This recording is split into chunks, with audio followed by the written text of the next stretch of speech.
बोले कृष्ण कन्हैया लाल की जय। मुख्यतः भगवान के 24 अवतार है, लेकिन भगवान अवश्य ही भक्त के बुलाने पर आते हैं। एक प्रसंग के द्वारा आप सुनो कि भगवान कैसे आते हैं। एक बार बीरबल और अकबर दोनों बैठे हुए थे एकांत में। अकबर कहता है कि बीरबल तुम्हारे भगवान कैसे हैं? उनको ज्यादा कोई व्यस्तता नहीं रहती, ज्यादा कोई काम नहीं है उनके पास, इसीलिए जब भी कोई भक्त बुलाता है भगवान आओ आओ आओ तो भगवान तुरंत आ जाते हैं। मीरा बुलाती है तो भगवान तुम्हारे आ गए, नरसी ने बुलाया तुम्हारे भगवान आ गए। जब भी कोई भी बुलाता है तो भगवान आ जाते हैं, उनके पास कोई काम नहीं है क्या? हमारे देखो जो देवता होते हैं वो 7वें आसमान से आशीर्वाद दे देते हैं, भक्त का काम हो जाता है अपने आप ही। लेकिन तुम्हारे भगवान तो बार बार आ जाते धरती पर, कोई काम ही नहीं है उनको। अब बीरबल क्या जवाब दे? बोला कि महाराज इसका जवाब मैं कल दूंगा, आज मेरे पास शब्द नहीं है, मेरे को सोचने का मौका दो।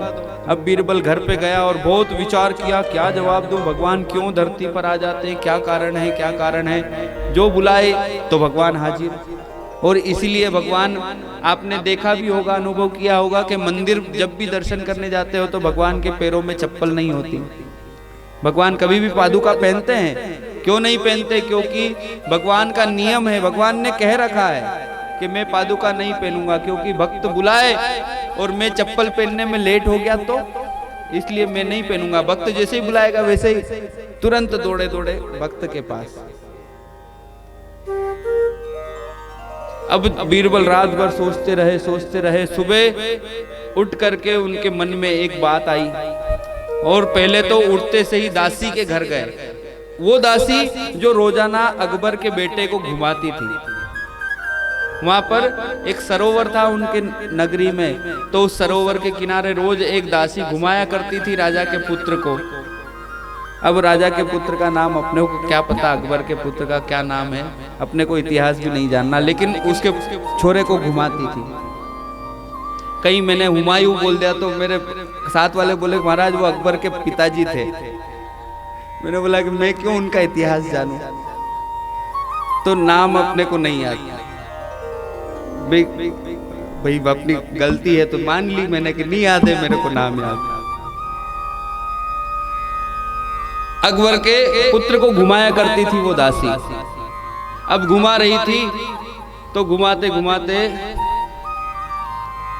वो बीरबल उनके पास पहुंचे और कहने लगे कि देख दासी तू रोजाना घुमाती है इस पुत्र को, तो आज शाम को पुत्र मत घुमाना और उसकी जगह तू एक पुतला बना देना। ऐसा का ऐसा ही डुप्लीकेट एक मोम का पुतला बना करके मैं तेरे को दे दूंगा, उसको घुमाना तू, उसको साथ में लेके घूमना और मैं जैसे ही इशारा करूं वैसे इसको पानी में फेंक देना और जोर जोर से चिल्लाना कि राजा का बेटा डूब गया, राजा का बेटा डूब गया, ऐसा ही करना। तो बोले महाराज मेरे ऊपर कोई आंच तो नहीं आएगी, मेरे को कोई दंड तो नहीं मिलेगा? तो बीरबल ने कहा कि बेफिक्र रहो, आपको चिंता नहीं करना है, कोई भी मुसीबत आएगी तो हम संभाल लेंगे, मैं जैसा बोल रहा हूं वैसा ही करो। अब दासी ने बात मान ली। भाई बीरबल के जिह्वा पर सरस्वती का वास था, वो कुछ भी बोले वो बात सिद्ध हो जाया करती थी। वो किसी को गलत बात भी बोले तो वो सही साबित हो जाया करती थी, ऐसी वाणी सरस्वती बैठी हुई थी बीरबल के जिह्वा पर। तो दासी को बोला, दासी मान गई, ठीक है महाराज आप जैसा बोल रहे हो वैसा कर दूंगी। अब दूसरे दिन बीरबल गए राजा के पास कि महाराज बहुत दिन हो गए अपन ने नौका विहार नहीं करा, नाव में नहीं घूमे हैं, चलो आज नाव में घूमेंगे। बीरबल भी मना, अकबर भी मना नहीं कर पाया कि बीरबल ने बोला है नाव में घूमने का तो चलो नाव में घूमने चले। अब नौका में बैठ गए, सब अंग रक्षक पहले से ही जाके सब व्यवस्था कर दी, राजा की कुर्सी लगा दी, बीरबल पास में खड़े हो गए, नाव में सब घूम रहे हैं। अब घूमते घूमते क्या हुआ कि वो दासी का भी घूमने का समय हुआ। दासी राजा के पुत्र को घुमाने ले जाती थी, वही समय हो गया, लेकिन बीरबल ने कहा था कि आज बेटे को मत घुमाना और उसके पुतले को घुमाना। अब वो पकड़ के ले जा रही है और जैसे ही बीरबल नाव में पहुंचे तो पीछे से इशारा कर दिया कि मैंने जो कल बोला था वो कर। तो उस दासी ने क्या करा, उस पुतले को उठाया, पानी में फेंका और जोर जोर से चिल्लाने लग गई, अरे राजा अकबर का बेटा डूब गया, बचाओ बचाओ बचाओ बचाओ।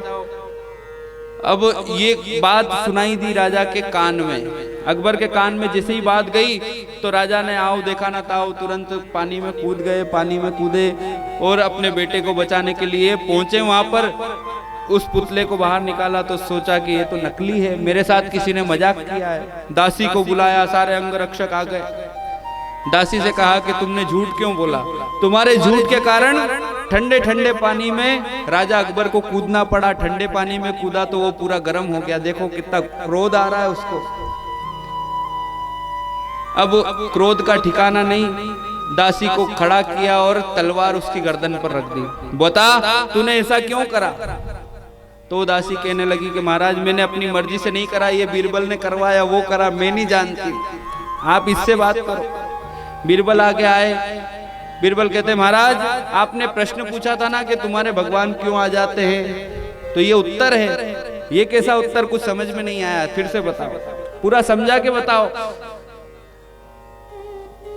बीरबल कहते हैं देखो महाराज, आप जब नाव में घूम रहे थे तो आपके पास आपके अंगरक्षक थे, आपके सैनिक थे, आपके पास मैं था, लेकिन जैसे ही आवाज आई कि आपका बेटा डूब रहा है तो आपने किसी को भी नहीं बोला, आप खुद कूद गए। आप चाहते तो अंगरक्षकों को बोल सकते थे कि जाओ मेरे बेटे को बचाओ, आप सैनिकों को बोल सकते थे जाओ मेरे बेटे को बचाओ, आपको मेरे को बोलना था, मैं जाके आपके बेटे को बचा लेता, लेकिन आप क्यों कूदे, आपको क्या जरूरत थी कूदने की?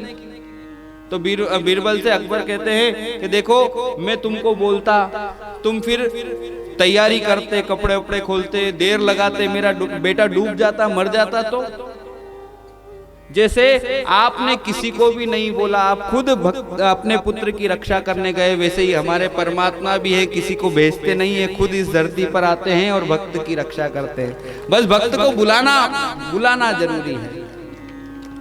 भक्त जब भी बुलाए भगवान इस धरती पर आने के लिए तैयार है। आपने श्रीनाथ जी बाबा का हाथ देखा होगा, वो तो बस हाथ खड़ा करके आपको निर्देश दे रहे हैं कि मैं हूं, मेरे को बुलाओ, मैं आ जाऊंगा सबकी रक्षा करने। लेकिन हम बुलाने में ही देरी कर देते हैं, हमारी श्रद्धा में कमी है, हमारे विश्वास में कमी है। विश्वासो फलदायक, विश्वास ही फल को प्रदान करने वाला होता है। विश्वास रखेंगे तो परमात्मा हमारे लिए भी जरूर आएंगे। और भागवत कथा भी इसीलिए हो रही कि हमारा मन का विश्वास बढ़े। कथाएं क्या हमने नहीं सुनी है? ध्रुव की, प्रहलाद की कथा हमने सब सुनी है, भगवान के जन्म की कथा, भगवान को किस तरह से अनेक राक्षस आकर के मारने का प्रयास करते हैं, अपन ने टीवी में भी देखी है, घर पर भी हम सुनते हैं, कथाओं में भी जाते, सब कथा याद है, आपको भी याद है, मेरे को भी याद है, किसी अनजान व्यक्ति से पूछो तो वो भी बता देगा। लेकिन हम यहाँ पर क्यों बैठे हैं? क्योंकि यहाँ पर हमारा विश्वास जागृत हो भगवान के प्रति, हमको पूर्ण विश्वास हो जाए कि परमात्मा हमारे लिए जरूर आएंगे। विश्वास उत्पन्न करने के लिए, विश्वास दृढ़ करने के लिए हम कथा सुन रहे हैं, तो विश्वास दृढ़ हो ऐसा प्रयास जरूर सभी करेंगे। भगवान का नाम अजन्मा है, इसीलिए भगवान जन्म लेकर के नहीं आते। और भगवान के मुख्यतः 24 अवतार, उन 24 अवतारों में के बाद भी भगवान के अनेक अवतार हुए हैं। जब जब होई धर्म की हानि, जब जब धर्म की हानि होती है, जब जब असुर इत्यादि पापाचार दुराचार बढ़ता है, तब तब धरी प्रभु विविध शरीरा, हरहु कृपा निधि सज्जन पीरा। भगवान इस धरती पर आते हैं तो यहाँ पर आकर के क्या करते हैं, ये है छठा प्रश्न। तो छठा प्रश्न का उत्तर देते हैं और कहते हैं कि भगवान इस धरती पर आकर के क्या करते हैं। भगवान का काम एक ही है, धर्म की रक्षा करना और दुष्टों का नाश करना। गीता जी में श्लोक आता है, यदा यदा हि धर्मस्य ग्लानिर्भवति भारत अभ्युत्थानम धर्मस्य तदात्मानं सृजाम्यहम्। भगवान खुद कह रहे हैं कि जब जब अधर्म बढ़ता है तब तब मैं धरती पर आता हूँ, अधर्म का नाश करता हूँ, धर्म की रक्षा करता हूँ और भक्तों की, संतों की रक्षा करता हूँ। विप्रधेनु सुर संत हित लीन मनुज अवतार, निज इच्छा निर्मित तनु माया गुण गोपाल। भगवान इस धरती पर आते हैं तो भगवान सिर्फ और सिर्फ भक्तों की रक्षा करने के लिए, धर्म की रक्षा करने के लिए इस धरती पर आते हैं। तो ये 6 प्रश्नों के उत्तर दिए। 6 प्रश्नों के उत्तर के बाद राजा सुखदेव सूत जी महाराज राजा 88,000 ऋषियों को कथा प्रसंग सुनाते हैं और कहते हैं कि अब आप लोग बताओ, मैंने 6 प्रश्नों का उत्तर तो दे दिया है, लेकिन इसके बाद अब कौन सा प्रसंग सुनना है। तो 88,000 ऋषि कहते हैं कि महाराज आपने 6 प्रश्नों का उत्तर बड़ी ही सांत्वना से दिया है, अब हमको ये बताओ कि इस धर्म ग्रंथ की रक्षा, धर्म ग्रंथ की रचना किसने करी, किसने इस भागवत ग्रंथ को लिखा है, कितने श्लोक लिखे हैं, कितने अध्याय लिखे हैं, और इसकी रचना करने वाले कौन हैं, उनकी कथा सुनाओ। तब सूत जी महाराज ऋषियों के कहते हैं कि इस धर्म ग्रंथ की रचना करने वाले महर्षि वेद व्यास जी हैं। उन्होंने ही इस धर्म ग्रंथ को लिखा है, और उनका लिखने के पीछे बहुत बड़ा कारण भी रहा। वो कारण क्या था? एक बार व्यास जी महाराज 17 पुराण लिखने के बाद 17 पुराण लिख दिए, अनेक वेदों का विभाजन कर दिया, और विभाजन करने के बाद एक दिन अपनी कुटिया में उदास मुख बैठे हुए थे। नारद जी महाराज आए। नारद जी पूछते हैं कि व्यास जी आपने इतने बड़े बड़े धर्म ग्रंथ लिखे हैं, वेदों का विभाजन किया है, तो फिर भी आप उदास हो, इस उदासी का क्या कारण है? व्यास जी कहने लगे कि मेरे को स्वयं को पता नहीं, मैंने भगवान के इतने गुणगान लिखे हैं, कर्तव्यों को लिखा है, किसका क्या कर्तव्य होता है, माता का, पिता का, भाई का, बंधु का, सखा का, सभी के बारे में लिखा, लेकिन फिर भी मेरे मन में अशांति है, इसका कारण मैं स्वयं भी नहीं जान पा रहा हूं। व्यास जी ने बोला कि मेरे को नहीं पता। नारद जी कहते हैं कि व्यास जी आपके मन में अशांति इसलिए है कि आपने सबके लिए लिखा है, दूसरों के लिए लिखा है, पर के लिए लिखा है, लेकिन परमात्मा के लिए कुछ भी नहीं लिखा। आप उस परमात्मा के लिए कुछ रचना करो। व्यास जी कहते हैं कि मैं तो छोटा सा व्यक्ति, परमात्मा के बारे में क्या लिखूंगा, कैसे लिखूंगा? परमात्मा अनन्य है, अलौकिक है।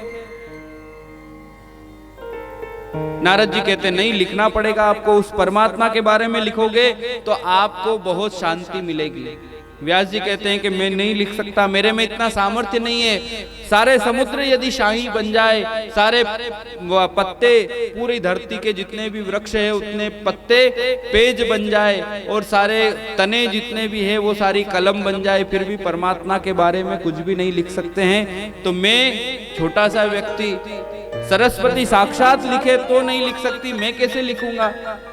नारद जी मेरे से नहीं लिखा जाएगा उस परमात्मा के बारे में, वो अनन्य है। नारद जी कहते हैं कि देखो व्यास जी, आप लिख सकते हो, आप में सामर्थ्य है, आपने इतने इतने बड़े धर्म ग्रंथ लिखे हैं, तो उस परमात्मा के बारे में भी लिख सकते हो। आपको मैं 4 श्लोक देता हूं, ये 4 श्लोकों का विस्तार करो। तो भागवत जी के चतुश्लोकी भागवत नारद जी ने व्यास जी को दी, और व्यास जी को 4 श्लोक देने के बाद व्यास जी से कहा कि आप इनका विस्तार करो। अब 4 श्लोक देखने के बाद व्यास जी कहने लगे मेरे से फिर भी नहीं होगा, कैसे विस्तार करूं? तो नारद जी महाराज अपने पूर्व जन्म की कथा सुना रहे हैं। नारद जी कहते हैं कि देखो, भगवान ने मेरे ऊपर कृपा करी है तो आपके ऊपर भी कृपा करेंगे। मेरे को जब दासी पुत्र से स्वयं नारायण का पुत्र वो बना सकते हैं, तो आपके भी 4 श्लोकों को वो विस्तार करवा देंगे। बस हमको तो क्या करना है, एक कदम बढ़ाना है उसकी तरफ। वो अपने आप सारी व्यवस्था करता है, हम परमात्मा के लिए कुछ तो करें, बाकी सब कुछ वो कर देगा। एक भजन भी आता है, तुम 2 कदम बढ़ो वो 10 कदम बढ़ेगा। बढ़ता है ना वो अपने आप।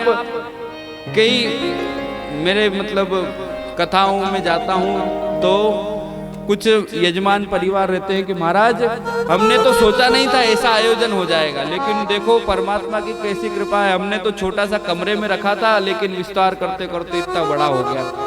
तो हमको प्रयास पहले करना पड़ेगा, लेकिन हम लोग सब उसको छोटा समझते हैं। कितने ही लोग मेरे से बोलते हैं कि महाराज मेरे छोरा हो जाएगा उसके बाद मैं कथा कराऊंगा। अब बोलते हैं ना अपन लौकिक भाषा में, मेरा ये काम हो जाए फिर तो मैं भगवान को ये कर दूंगा, अभिषेक करूंगा। तो भगवान आपके नौकर है क्या कि पहले आपको छोरा देंगे फिर अपनी पूजा करवाएंगे?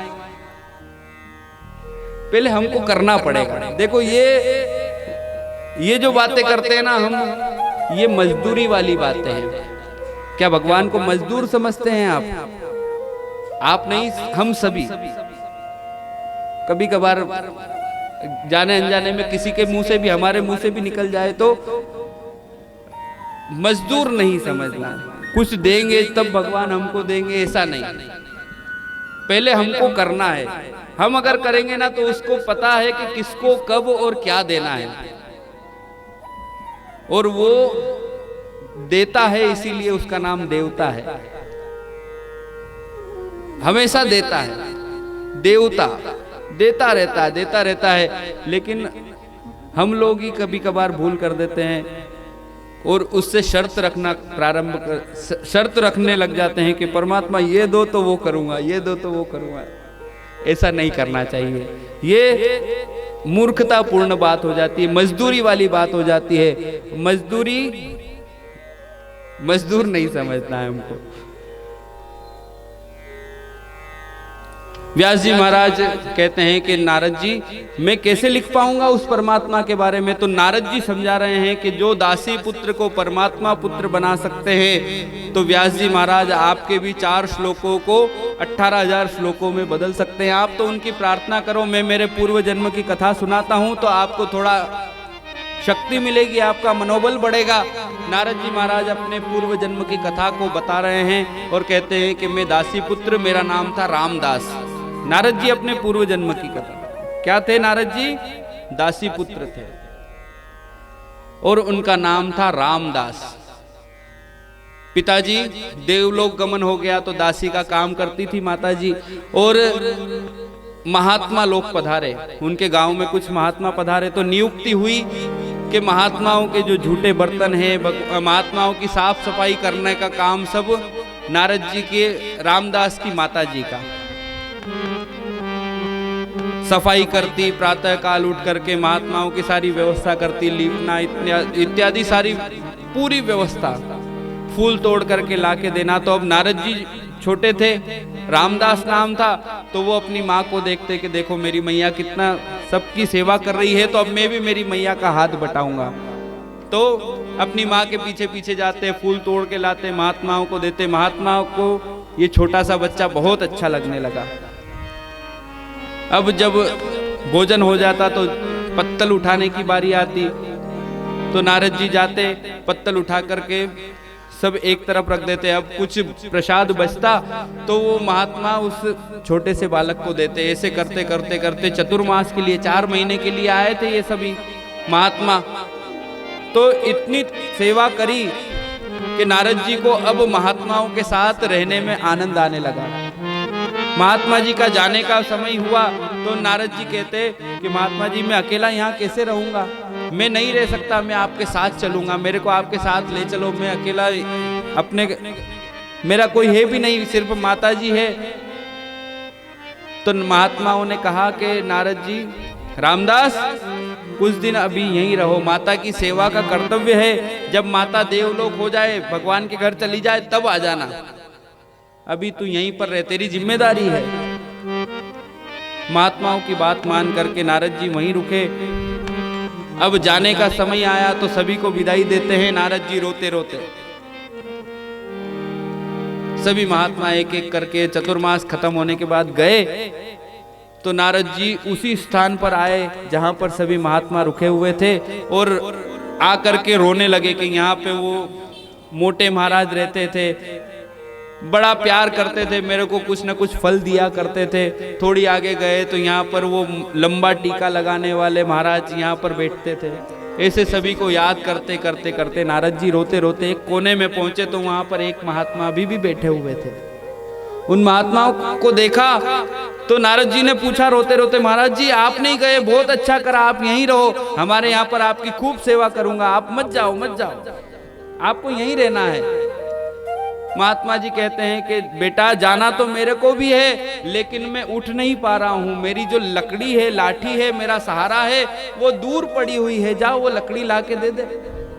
वो लकड़ी तू दे देगा तो मैं उसके सहारे उठ जाऊंगा और चला जाऊंगा। मेरे भी आश्रम है, मेरी भी यात्रा है, आगे की तीर्थ यात्रा करना है, तो वो लकड़ी ला के दो।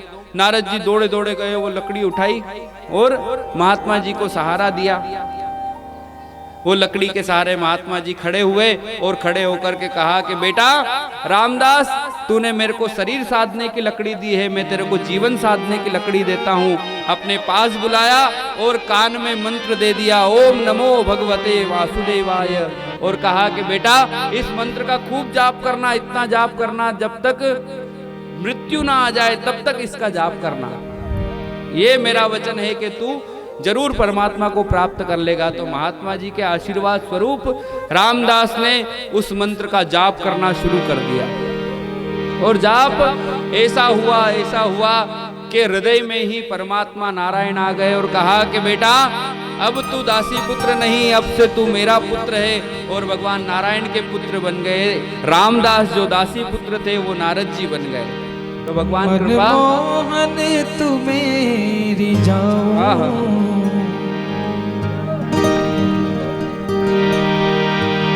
नित नए नए लाड़ लड़ावो, बिठा कर नैनन में, छुपा कर नैनन में, बिठा कर नैनन में, छुपा कर नैनन में।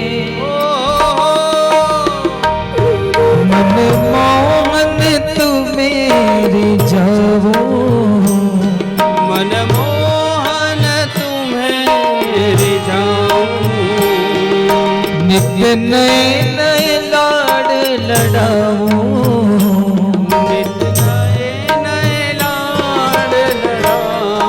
बिठा कर नैनन में, छुपा कर नैनन में, बिठा कर नैनन में, छुपा कर नैनन में।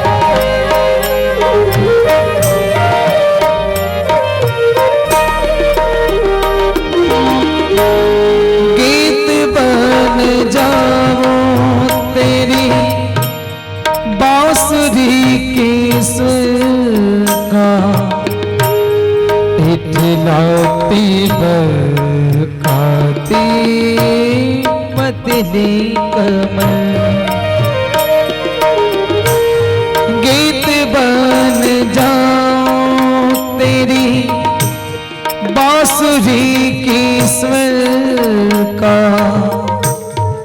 इठलाती बल खाती पतली कमर का, पीला फटका बन जाऊं, पीला पटका बन जाऊं, बिठा कर नैनन में, छुपा के तुझे नैनन में, बिठा कर नैनन में, छुपा के तुझे नैनन में।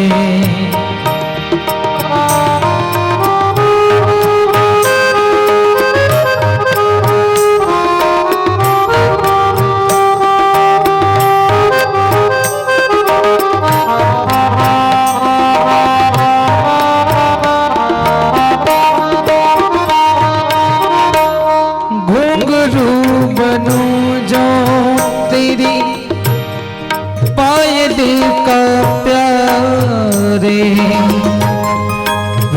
पल चूमा करूं शरण तिहारे। घुंघरू बनूं जो तेरी पायल का प्यारे, पल पल चूमा करूं चरण तिहारे। तेरे संग संग नाचूंगा, तेरे संग संग नाचूंगा, बेटा नैन में छुपा कर नैन में। मनमोहन तू मेरे जाओ, नित नैन लाड लड़ा, छुपा कर नैन में बिठा के तुझे